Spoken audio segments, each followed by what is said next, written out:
네, 웨스트민스터 신앙 고백서를 같이 배우고 있습니다. 오늘은 제8장 두 번째 시간 중보자 그리스도에 대해서 나누려고 합니다. 신앙 고백서는 성경에 기록되어진 하나님에 대해서, 성경에 대해서, 예수님에 대해서, 또한 성령에 대해서, 또한 우리 구원에 대해서, 인간에 대해서 그 모든 것에 대해서 어떻게 말을 하는지를 정리를 해놓은 것이 신앙 고백서입니다. 그리고 예전에 웨스트민스터 그 회의에서 결정되어진 부분이라 웨스트민스터 신앙 고백서, 또 웨스트민스터 대소요리 문답 이렇게 나뉘어집니다. 우리가 이렇게 배우는 것은 성경에 기록되어진 하나님이 자의적으로 자기 나름대로 해석을 하게 되면 우리가 소위 말하는 배가 산으로 가기 때문에 우리 신앙의 선배들이 여러 목사님들이 정한 부분들을 성경에서 이렇게 기록하고 있다라는 것을 정리해 놓은 것이 이 신앙 고백서이기 때문에 우리가 이것을 배우며 우리의 신앙을 돌아보고 우리의 신앙의 선배들, 구약의 선지자들이 증거했던 그런 것들, 또한 이 땅에 오신 예수님이 말씀하신 것들, 또한 예수님에 이어서 사도들이 전승한 그 신앙, 이어서 우리의 신앙의 선배들이 이어온 그 신앙 고백을 함께 배워가고 있습니다. 오늘은 예수님에 대해서, 중보자 그리스도에 대해서 배우게 됩니다. 얼마 전에 이제 인간론에 대해서 배웠지요. 타락한 인간이 타락했다. 아담과 하와가 선악과를 따먹음으로 말미암아 타락한 그 원죄가 우리 모든 인류에, 보편적으로 태어난 모든 인류에게 그대로 전가되었다 하여서 어린 아이일지라도 태어난 아이는 다 죄 가운데 태어나게 되고, 그리고 그 모든 인생들은 자범죄를 지으며 살아가기에 우리가 행하는 모든 것이 다 참으로 악하다라고 말씀을 드렸습니다. 그리고 그 가운데 하나님은 은혜 언약을 준비하셔서 은혜 언약을 우리에게 베푸셨는데 그 은혜 언약의 중심은 예수 그리스도라는 거예요.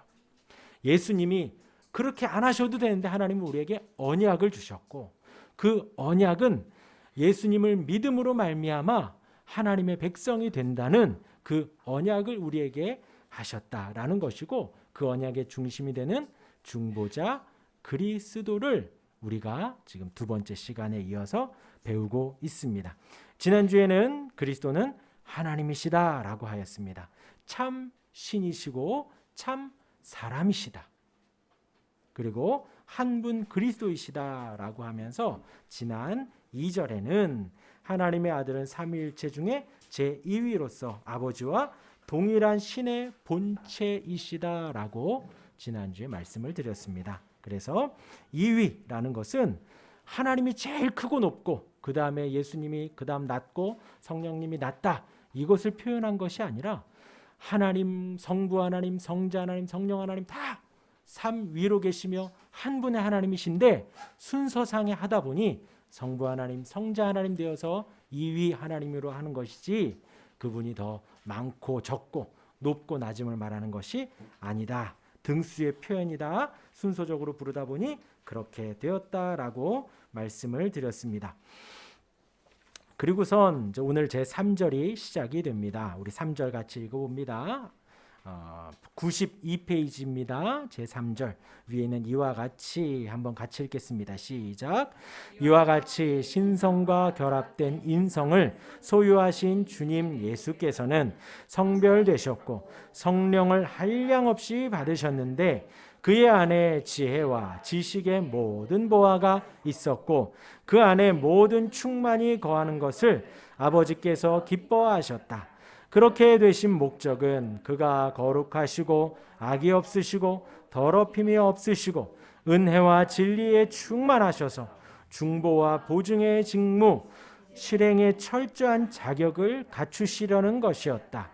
그 직무로 말하면 그가 스스로 취하신 것이 아니고 아버지에 의하여 부름받은 것인데 아버지께서는 모든 능력과 심판을 그의 손에 맡기시고 그것을 수행하시도록 그에게 명하셨다. 중보자 그리스도는 예수님에 대해서 지금 계속해서 나누고 있습니다. 그 예수님이 어떤 분이시냐? 이위의 하나님이시고 또 참신이고 참 사람이셨다라는 어떤 예수님에 대한 개론적인 걸 지난 1절과 2절에 대해서 하였고, 오늘 3절은 그 가운데 중심에 나와 있는 예수님이 자격을 갖추셨다라는 것이 이 3절의 중심이 되어집니다. 어떠한 자격이냐? 이와 같이 신성과 결합된 인성을 소유하신 주님, 예수님 하면 딱 떠올라야 됩니다. 참 신이시고 참 사람이시다. 절대로 이것을 잊으시면 안 돼요. 성경이 예수님이 2000년 전에 이 땅에 오셨을 때에 참 사람으로 오셨습니다. 그래서 인자라고 한다 그랬죠. 그리고 그분은 참 하나님이십니다. 우리와 똑같은 방법으로 태어나지 않으셨어요. 동정녀 마리아에게서 성령으로 말미암아 태어나셨습니다. 아주 신비로운 방법이지요. 우리가 상상할 수 없는 방법입니다. 우리의 자녀들은 또한 우리 또한도 우리 부모님이 결혼하여서 우리가 태어났죠. 우리의 자녀들도 마찬가지입니다. 우리의 손주들도 마찬가지죠. 결혼하여서 태어납니다. 그런데 우리 예수님만큼은 결혼 전에 아직 약혼 때에 성령으로 말미암아 태어나셨다는 그 예수님의 탄생의 신비가 바로 그 신비라는 거예요. 하나님의 자녀라는 것을 참 신이신 것을 나타냅니다. 그래서 이와 같이 신성과 결합된 인성을 소유하신 주님 예수께서는 그 예수님에 대해서 이제 설명한다는 거예요. 성별되셨고 거룩히 구별되셨다는 것입니다. 거룩, 성별, 거룩이라는 것은 구별이라고 생각을 하시면 돼요. 따로 떨어졌다. 우리 예배당은 여기에서 예배하고 말씀을 서로 나누고 기도하려고 거룩히 구별된 곳입니다. 그렇죠? 성별은 그런 뜻이에요. 우리와 구별되었다는 뜻입니다. 성별되셨고 성령을 한량없이 받으셨는데, 이 표현이 지금 15번 밑에 요한복음 3장 34절에 나와 있지요. 같이 읽어보겠습니다. 하나님이 보내신 이는 하나님의 말씀을 하나니 이는 하나님이 성령을 한량없이 주심이니라. 예수님이 이 땅에 오셔서 세례 요한으로부터 세례를 받으실 때에 하나님이 저는 내 아들이라 라고 성부 하나님의 음성이 들렸고, 성자 예수님이 거기서 세례를 받으셨고 성령이 비둘기같이 그 위에 임하셨습니다. 그리고 예수님의 이 땅에서의 사역은 홀로 하신 사역이 아니라 성부 하나님과 성령 하나님과 더불어서 삼위 하나님이 같이 사역을 하셨습니다. 지금 그것을 보여주는 거예요. 그것을 요한이 증언하고 있는 것입니다. 하나님이 성령을 한량없이 주셨다. 우리 표현으로 성령 충만하여서 이 땅에서 사역을 하셨다라는 것입니다. 그래서 그 표현 그대로 신앙 고백서가 담은 거예요. 예수께서는 성별되셨고 성령을 한량없이 받으셨다. 그의 안에 지혜와 지식의 모든 보화가 있었고 그 안에 모든 충만이 거하는 것을 아버지께서 기뻐하셨다. 그러니까 예수님 안에 지혜와 지식이 있었다는 거예요. 그래서 골로새서 2장 3절에 그 안에는 지혜와 지식의 모든 보화가 감추어져 있느니라. 예, 제가 이 말씀 준비하면서 막 떨리더라고요. 왜냐하면요, 이 지혜라는 것은 먼저 지식이 먼저인데, 지식이라는 것은 관찰의 결과 얻어지는 정보예요. 그러니까 이 지식, 예수님이 지식으로 충만하였다. 하나님을 알아가는 지식으로 충만하였죠. 예수님이 자랄 때에 요셉과 마리아와 예루살렘에 갔다가 예수님을 두고 나옵니다. 그렇죠? 그리고 가다가 생각이 나서 다시 예루살렘으로 가니 예수님이 뭐 하고 있었냐? 거기 있는 대제사장들과 대화를 하고 있었어요. 성경에 대해서 나누고 있었다는 것입니다. 예수님은 지식으로 충만하였어요.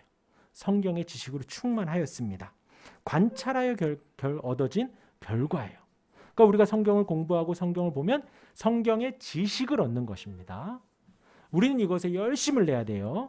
그리고 지혜는 무엇이냐? 이러한 지식을 삶에 적용할 수 있는 능력과 삶의 원리라는 것입니다. 우리가 하나님의 말씀을 배우는, 이 말씀이 여기에 기록되었구나, 이 말씀이 문맥상에 이런 말씀이구나, 이런 의미를 담고 있구나, 예수님이 이렇게 말씀하셨구나 라는 지식을 얻고서는 우리가 이 땅에서 신앙생활을 해가며 이 지식으로 얻어진 것을 삶에 녹여내는 것이 바로 지혜라는 거예요. 그런데 예수님 안에는 그 지혜와 지식이 가득하다는 것입니다. 지금 이 골로새서 바울이 지금 말을 하는 거죠. 예수님 안에 이것이 있다라는 거예요. 예수님 안에 그 지혜와 지식이 풍성하다는 것입니다. 그의 안에는 지혜와 지식이 충만하다. 그리고 모든 보화가 감추어져 있다. 이 보화는 예수님도 이 땅에서 말씀을 하셨습니다. 내 마음이 보화가 있는 곳에 내 마음이 있다. 재물이 있는 곳에 내 마음이 있다 라고 말씀을 하셨어요. 그게 바로 보화예요. 같은 의미입니다. 이 바울이 쓴 보화와 예수님 말씀한 그 보화가 같은 뜻이에요. 매우 귀하여 많은 사람들이 갖고 싶어하는 큰 가치를 가진 보물이에요. 근데 여러분 제가 보화했을 때 뭘 떠오르셨어요? 반짝반짝 빛나는 다이아몬드 같은 것이 떠오르게 돼 있는데 이제 이 의미 그대로 우리가 부여를 한다면 이 보화라는 것은 사실 상대적인 것이 되어져요. 내가 평생 살면서 갖고 싶은 그것이에요. 내가 정말 귀히 여기는 많은 사람들보다도 내가 더 갖고 싶어하는 그것. 얼마 전에 저희 집안에 그런 일이 있다 보니까 건강이 중요하다라는 것을 좀 느꼈고요. 혹은 어떤 사람들 살다 보면 그래요. 어떤 지역의 군수가 딱 되면 투표를 통해서 군수가 딱 되면요. 아파트가 생기고 차가 생긴대요. 그리고 몇 개월 있다가는 감옥에 간대요. 그러면 또 군수 그걸 해야 된다는 거예요. 그래서 또 군수가 되면 또 그런 일들이 벌어진다는 거예요. 그러니까 권력을 가지면 사람들이 막 붙는 거예요. 힘을 가지면. 그러니까 평생 권력을 가져야겠다. 그게 내 보화가 될 수도 있다라는 거예요. 혹은 물질이 있어야지 뭐든지 할 수 있다. 물질이 있어야. 그러니까 드라마, 영화에서도 많이 나오는데 이렇게 2세, 재벌 2세가 친구들 많이 있다가 아버지가 망하면 친구들도 다 떠나고 물질이 있으니 친구들도 붙고 이 보화라는 것에 모든 사람들이 다 상대적으로 내가 평생 갖고 싶어하는 그것, 내가 평생 원하는 그것. 그런데 어디에 그것이 다 있냐? 예수님 안에 그것이 다 있다라는 거예요. 우리의 마음을 설레게 하고 힘나게 하고 우리가 평생 추구하는 그 가치가 주 안에 다 있다라는 거예요. 다시 말하면 예수님이 우리의 지혜의 근원이고 지식의 근원이고 모든 보화가 바로 예수님이라는 것입니다.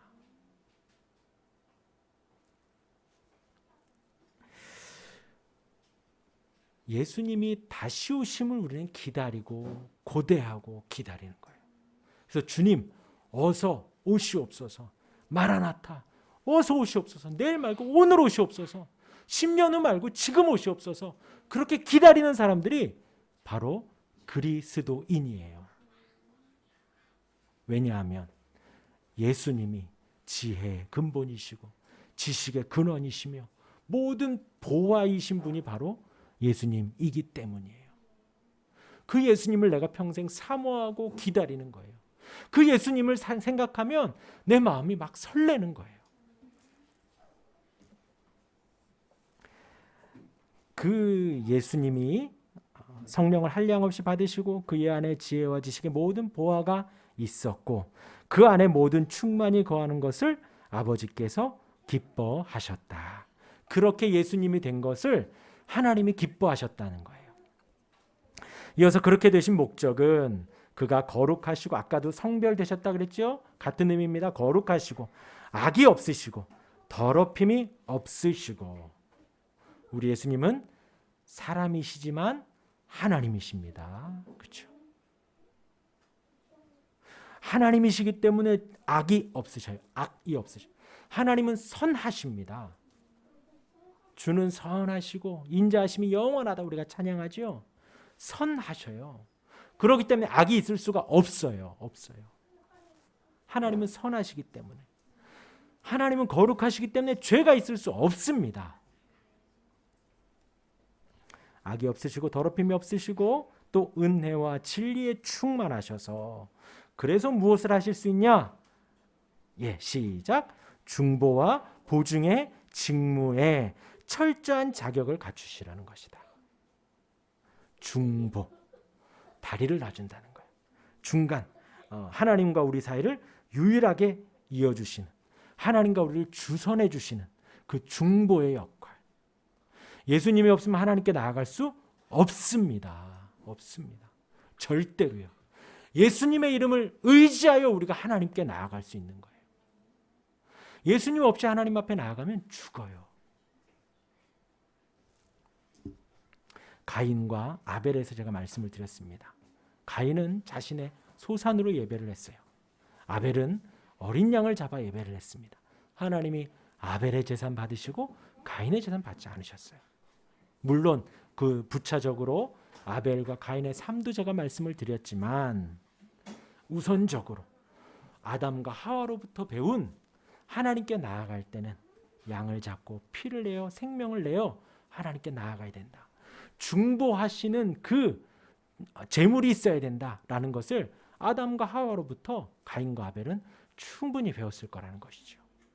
그런데 아벨은 그렇게 예배를 했지만 가인은 그렇게 예배하지 않으셨어요. 하나님이 아벨의 예배를 받으시고 가인의 예배를 받지 않으셨습니다. 중보자 그리스도를 의지해야만 우리가 하나님을 아버지라 부를 수 있고 하나님께 예배할 수 있고 하나님께 나아갈 수가 있는 것이에요. 교회의 머리는 예수님입니다. 우리는 그 예수님의 이름을 의지하여 예배하고 찬양하고 말씀 속에 나아가는 거예요. 중보의 직무를 하시고 또 보증의 직무를 하십니다. 예수님께서 우리를 책임져 주시는 거예요. 믿을만하다고 책임지고 증명해 주시는 거예요. 그 보증의 직무 실행에 철저한 자격을 갖추시려는 것이다. 예수님이 그러한 자격이 충분히 있다라는 것입니다. 그 직무로 말하면 그가 스스로 취하신 것이 아니고 아버지에 의하여 부름받은 것인데 이 모든 것을 하나님께 영광 돌리는 거예요. 예수님이 하나님이시기 때문에 스스로 취하셔도 됩니다. 그런데 그러지 않으시고 하나님 아버지로부터 부름을 받아 그렇게 사역을 하셨다라는 거예요. 아버지께서는 모든 능력과 심판을 그의 손에 맡기시고 그것을 수행하도록 그에게 명하셨다. 모든 능력과 심판을 다 맡기셨다는 거예요. 하나님께서 예수님에게 다 맡기셨어요. 그것을 수행하도록 그에게 명하셨습니다. 자, 우리 오늘 본문 말씀을 보도록 할게요. 골로새서 1장 13절에서 23절까지. 바울이 이 골로새 교회에 예수님에 대하여 이야기를 합니다. 오늘 이제 어제, 지난주, 이번 주, 다음 주까지는 이 중보자 그리스도에 대해서 배우고 있어요. 중보자 그리스도, 바울이 어떻게 말을 하냐? 그가 우리를 흑암의 권세에서 건져내사 그의 사랑의 아들의 나라로 옮기셨다.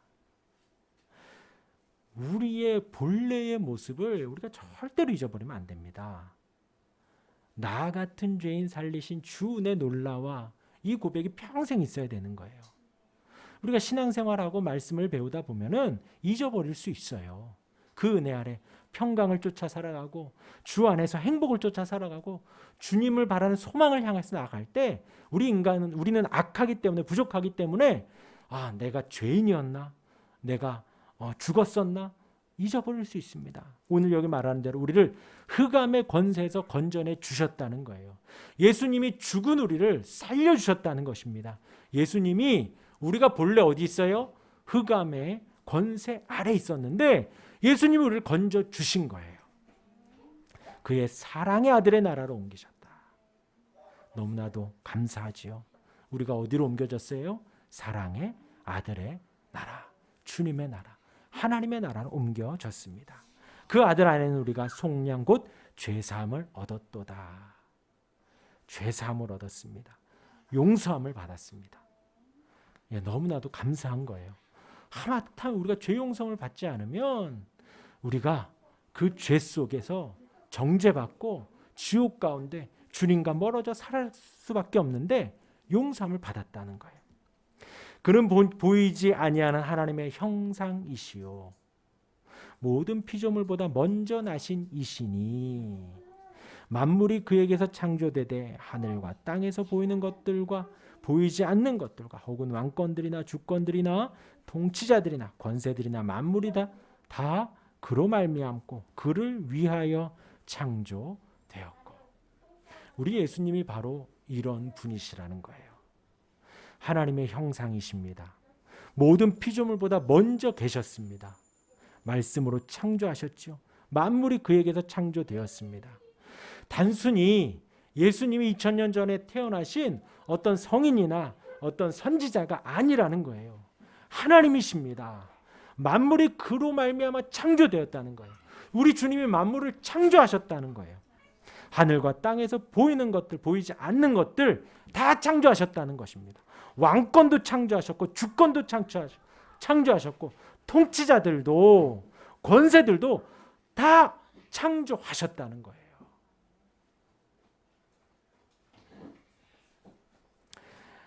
17절 같이 읽겠습니다. 시작.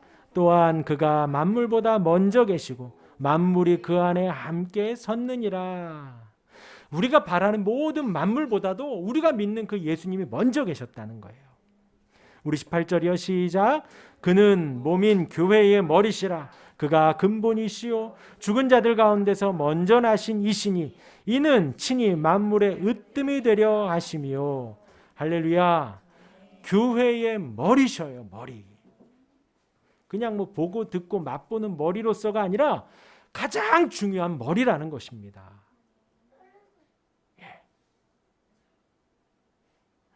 뭐 우리 극단적인 표현으로 우리 팔이 없어도 뭐 살기는 삽니다. 다리가 불편해도 살기는 살아요. 그런데 머리가 없으면 안 돼요, 안 돼요. 교회의 머리는 예수님이라는 거예요. 얼마나 감사하고 좋은지요. 얼마나 행복한지요. 우리의 가장 중요한 분이 바로 그 주님이시라는 거예요. 교회의 머리시라. 그가 근본이시요 죽은 자들 가운데서 먼저 나신 이시니 죽은 자들 가운데서 먼저 부활하셨다는 것입니다. 만물의 으뜸이 최고라는 거예요. 온 세상보다 가장 높은, 우리 아까 찬양한 지극히 존귀하신 분이십니다. 아버지께서는 모든 충만으로 예수 안에 거하게 하시고, 하나님이 예수 안에 거하게 하셨다. 모든 충만으로. 우리 20절 같이 읽습니다. 시작. 그의 십자가의 피로 화평을 이루사 만물 곧 땅에 있는 것들이나 하늘에 있는 것들이 그로 말미암아 자기와 화목하게 되기를 기뻐하심이라. 아까 중보한다 그랬습니다. 중보. 예수님 중보의 역할을 하지 않으셨으면 우리가 하나님과 화목하게 될 수가 없어요. 화평이신 그분이 우리에게 평안을 증거해 주실 수가 없어요. 그의 십자가의 피로 화평을 이루셨습니다. 그래서 우리가 주 안에서 은혜와 평강을 누릴 수가 있는 거예요. 전에 악한 행실로 멀리 떠나 마음으로 원수가 되었던 너희를 이제는 그의 육체의 죽음으로 말미암아 화목하게 하사 너희를 거룩하고 흠없고, 우리 22절 같이 읽습니다. 시작. 이제는 그의 육체의 죽음으로 말미암아 화목하게 하사 너희를 거룩하고 흠없고 책망할 것이 없는 자로 그 앞에 세우고자 하셨으니. 할렐루야. 아멘. 막 설레죠. 보화 같죠. 보화 같죠. 주님이 우리를 택하시면 왜 택하셨냐?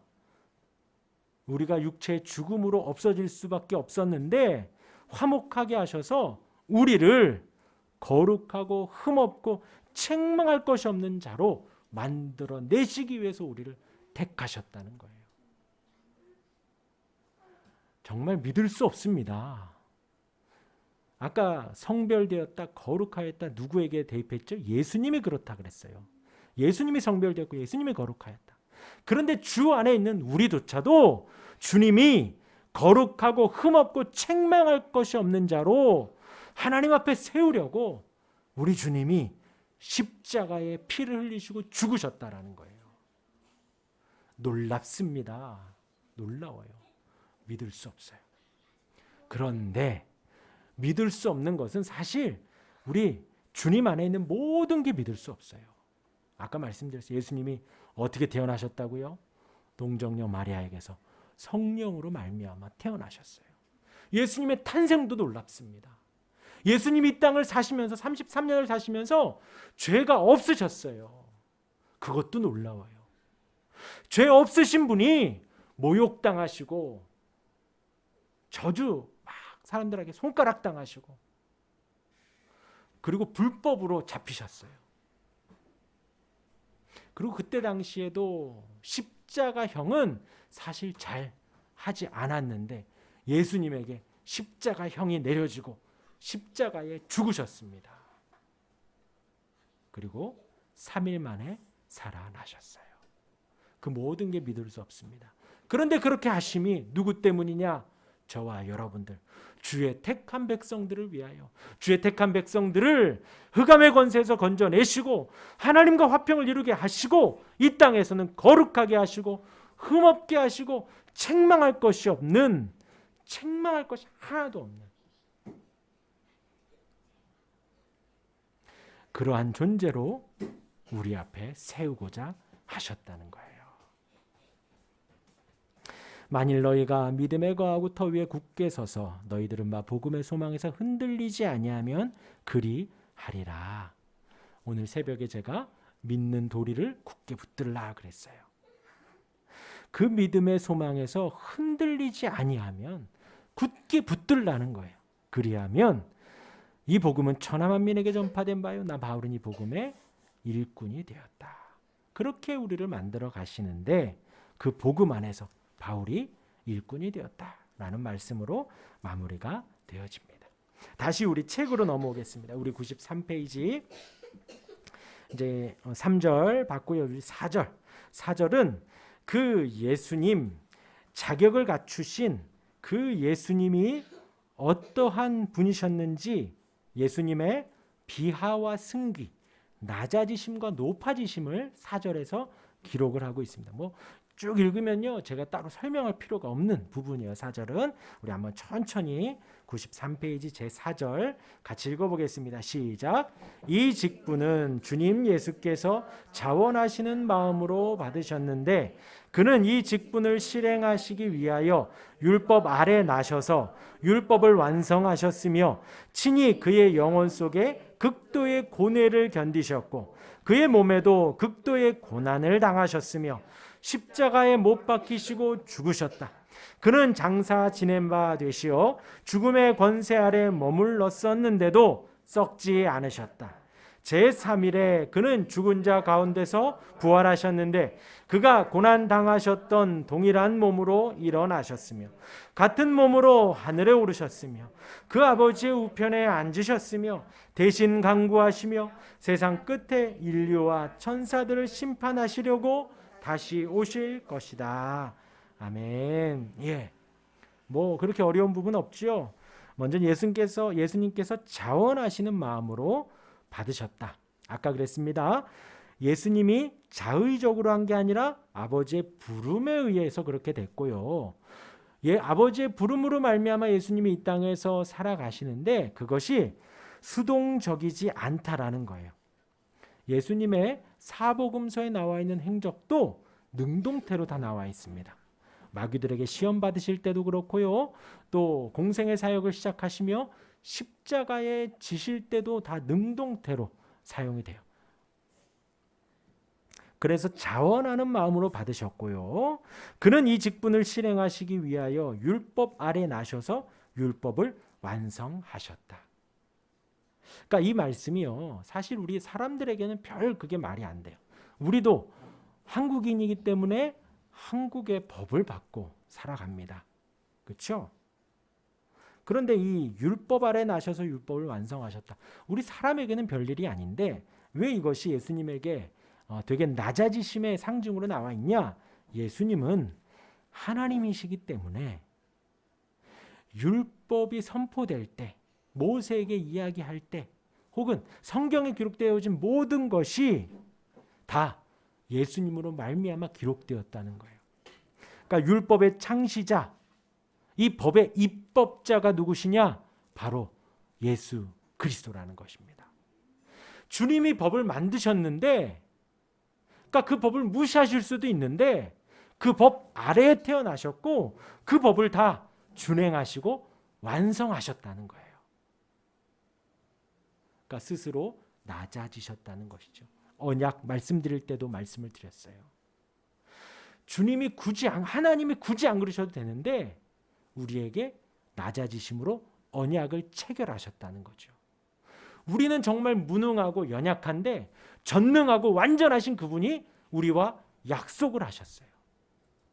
예수님이 이 땅에 오심에도 율법 아래에 율법의 창시자이시며 입법자이신 그분이 친히 그 안에 내려가셔서 율법 아래서 그것을 완성하셨다는 것입니다. 그래서 이 비하, 낮아지심의 시작은 무엇이냐? 성육신, 탄생의 시작이라는 거예요. 낮아지셨다. 예수님이 고난받으셨다. 예수님이 죽으셨다. 그렇죠? 낮아지심이죠. 손가락질 받으시고 가시면류관 쓰시고 채찍 받으셨다. 낮아지심이죠. 그런데 그 시작은 무엇이냐? 이 땅에 태어나시는 것부터가, 그 율법 아래에 나신 것부터가 낮아지심, 비하의 시작이 되어집니다. 친히 그의 영혼 속에 극도의 고뇌를 건디셨고, 예수님이 마지막 기도하실 때에 땀방울이 핏방울이 되도록, 정말 막 힘주면은 이 모세혈관이 터져서 핏방울이 난다고 해요. 그런데 우리도 막 이렇게 간절히 기도하면 얼굴이 벌게질 때까지 기도하잖아요. 예수님이 그 고난 속에서 땀에 떨어지는 핏방울 같이 되도록 힘써 기도하셨다는 것입니다. 그의 몸에도 극도의 고난을 당하셨으며, 십자가의 고난이 그러하지요. 십자가에 못 박히시고 죽으셨습니다. 그는 장사 지낸 바 되셔서 죽음의 권세 아래 머물렀는데도 썩지 않으셨다. 이것도 구약의 말씀에 성취가 되어집니다. 제3일에 그는 죽은 자 가운데서 부활하셨습니다. 이 3일이라는 것은 사흘, 이제 장사 지낸 바 되셨다가 성경대로 사흘 만에 다시 살아나셨다. 이 사흘이라는 것은 당시의 죽음을 확실하게 인정하는 기간이 바로 이 3일이 되어집니다. 3일. 이때에는 어떤 심전도도 없고 이렇게 띠띠띠띠 하는 그런 것도 없기 때문에 죽음이라는 것을 확인을 하는 것은 그 사람이 죽었다라고 했을 때 3일을 그대로 기다리는 거예요.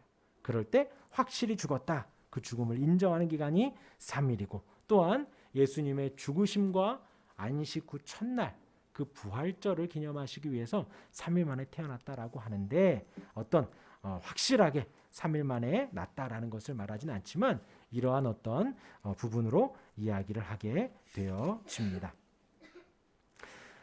그리고 제3일 만에 부활하셨고 그가 고난 당하셨던 동일한 몸으로 일어나셨으며, 그래서 도마가 예수님 맞습니까? 라고 했을 때 요한복음 20장 27절에 도마의 의심에 대한 예수님의 답변이, 내 손가락을 이리 내밀어 내 손을 보고 내 손을 내밀어 내 옆구리에 넣어보라.